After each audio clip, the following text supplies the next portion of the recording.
60 Minutes Sunday night.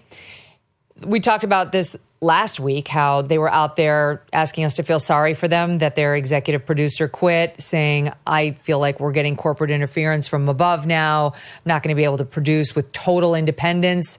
There's somebody who's kind of overseeing us now to see if like we've gone too crazy, and that's a bridge too far for me.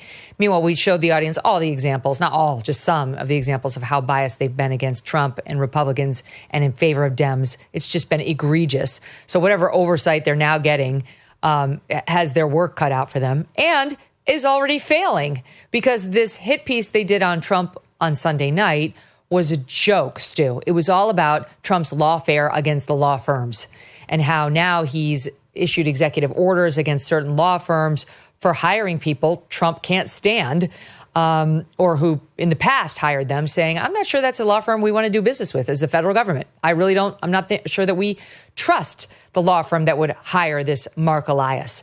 And Scott Pelley pulls up this lawyer, Marc Elias, like he's the only one who would talk to us. Everybody's too scared. That is because he's made his whole life and career in Democrat politics trying to ruin Republicans and Trump in particular. He worked for the firm that hired Fusion GPS and got the whole Russiagate hoax going against President Trump that represented Hillary Clinton. This guy is up to his neck in disgusting leftist Democrat politics. Of course he's going to speak to them. And of course Trump doesn't want the federal government to do business with him or a firm that would hire this bad actor. Makes perfect sense to me. But to watch 60, you would think he just plucked some random white shoe law firm guy out of the ether and decided to punish him. And it was dishonest. So here's Scott Pelley from the opening on 60 Sunday night. It was nearly impossible to get anyone on camera for this story because of the fear now running through our system of justice. Many firms and attorneys have been targeted, among them Marc Elias, a longtime opponent of Trump, who is the only lawyer the president has named who was willing to appear on 60 Minutes. Elias and others are warning that Trump's assault on the legal profession threatens the rule of law itself. Elias says that for him, it began with the president's personal grudge.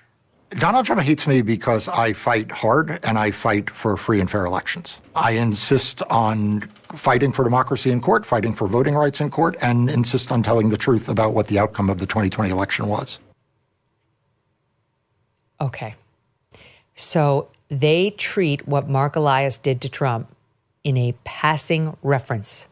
He includes the following line. There were allegations raised by Elias of in 2016 of shady dealings with Russia by Trump and his campaign.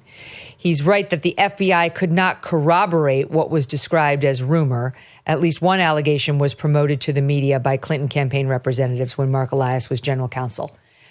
At least one allegation promoted to the media by Clinton campaign reps when Marc Elias was general counsel. So he was just the harmless general counsel, and one allegation related to Russiagate was promoted by the Clinton campaign, which they represented when he was.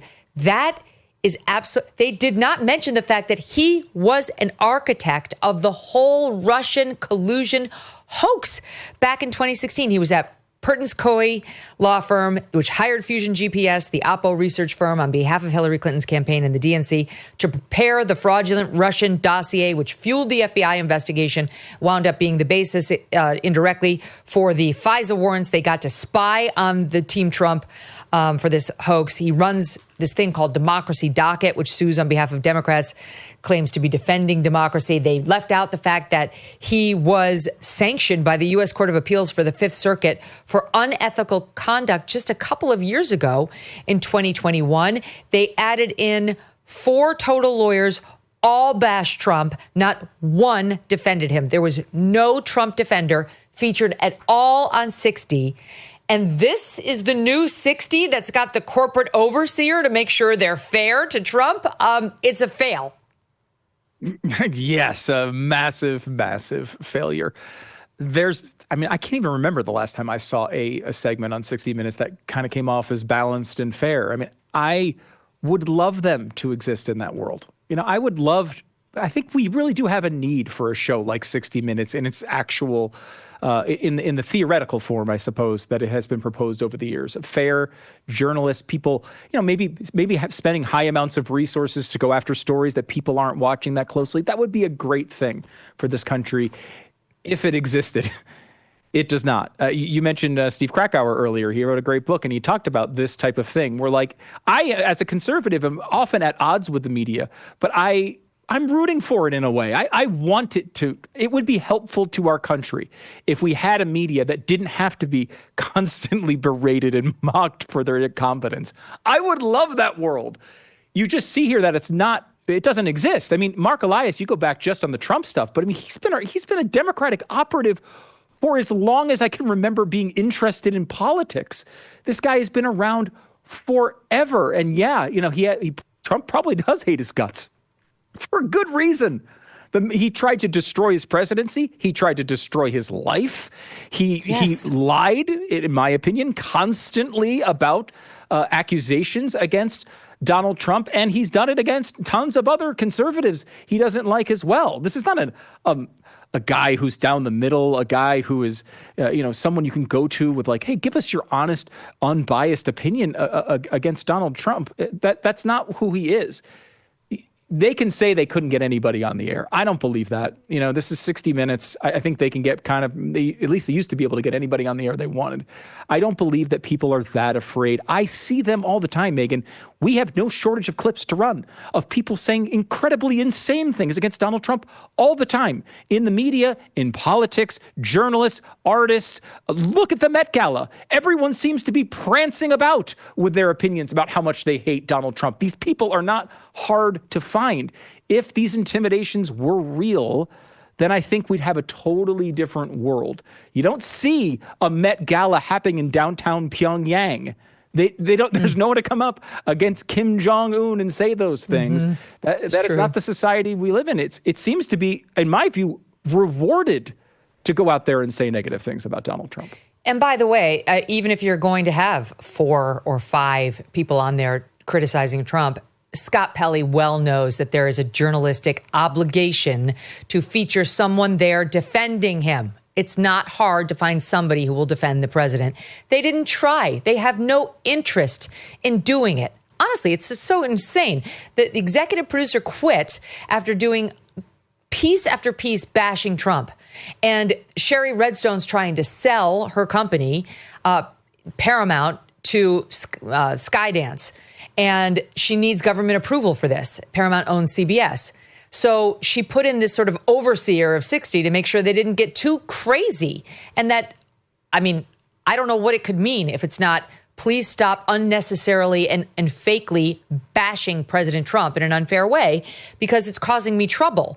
If it doesn't mean that, what does it mean? You're not leftist enough? That doesn't make any sense. Bill wouldn't have quit over that. He quit because he thought that they were going to try to, pull the bridle back on the Trump coverage. And this is the first thing they do once Bill's gone. I don't know, it's just like none of it makes sense other than 60's committed to its bias, and nothing is going to change that.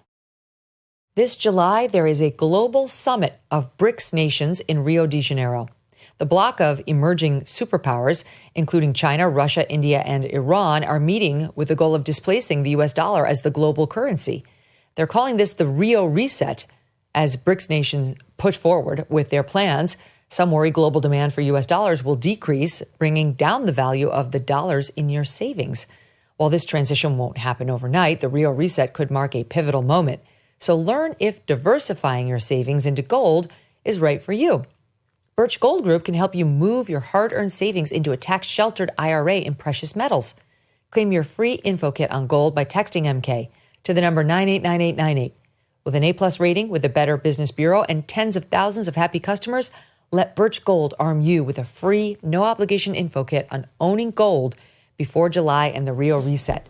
Text MK to 989898 today. Thanks so much for watching. If you like what you just saw, hit the subscribe button for more clips and full episodes.